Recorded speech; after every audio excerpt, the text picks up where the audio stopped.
Nell, thank you for being here. Nell says God is omnipotent. There should be nothing he can't do. And this is going to lead me into my next question. Okay.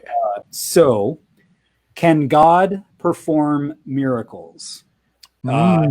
Keep with me here. And if so, why doesn't God perform those miracles today?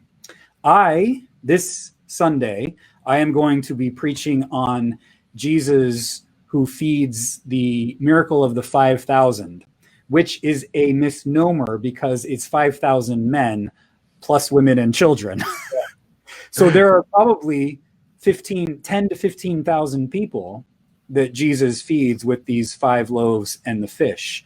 And at the beginning of that story, Jesus not only feeds the 5,000, but it's a double miracle at least, because he heals all of the people who are sick in the crowd.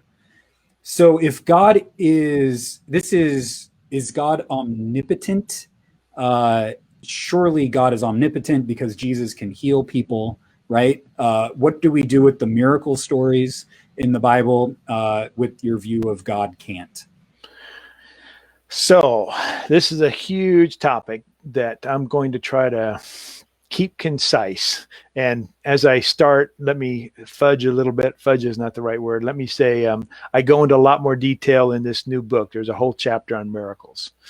But let me begin by talking about miracles with a little of my own life. And I'm guessing that a lot of people listening to this can relate to what I'm about to say.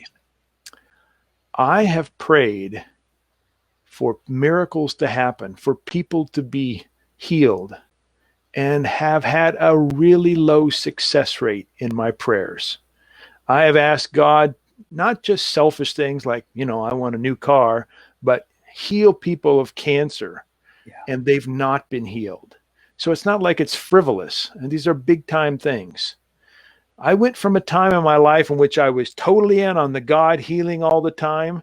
And then when my success rate was so low and I saw some of the other things that I thought wasn't right, I went from the other side, which is God never heals any time.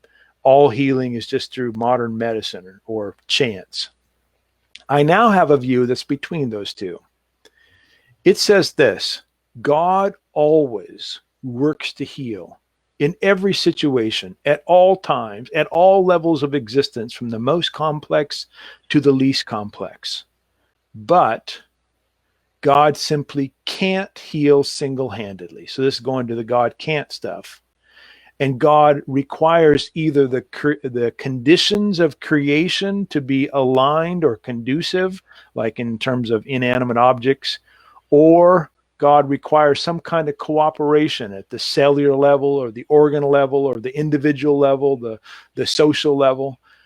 So miracles can really happen when creation cooperates or the conditions are aligned. Now, that sounds kind of philosophical and complex. I actually think there is no example in the entire Bible that contradicts that view. Now, some of them don't fit it really neatly, like feeding 5,000 people with 5 loaves and 2 fish, or 5,000 men, sorry, with 5 loaves and 2 fish. I can work with that some to make a plausibility, or I can sort of say this is a pedagogical kind of miracle. That is, it's teaching a lesson that requires our cooperation. But if I take everything very literally and historically, there's nothing I know of in the entire Bible that contradicts that view, and lots of things that confirm it. So that's how I think about miracles. Awesome.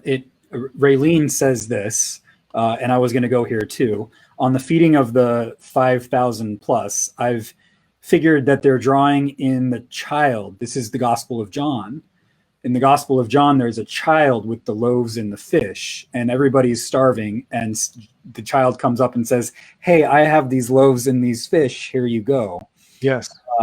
It opened the hearts of all the others who had brought something, and they all shared. That's one way a person can go, that there wasn't actually 5 loaves and 2 fish, and somehow they multiplied, that people began to share. I'm not opposed to that view. There's some other ways we can go as well. I tend to kind of go on the side that that Jesus is trying to give a moral lesson here. That is that we need to share, and that surprising things can happen when we bring what little we have to the community. You might say miraculous things can Yes, miraculous.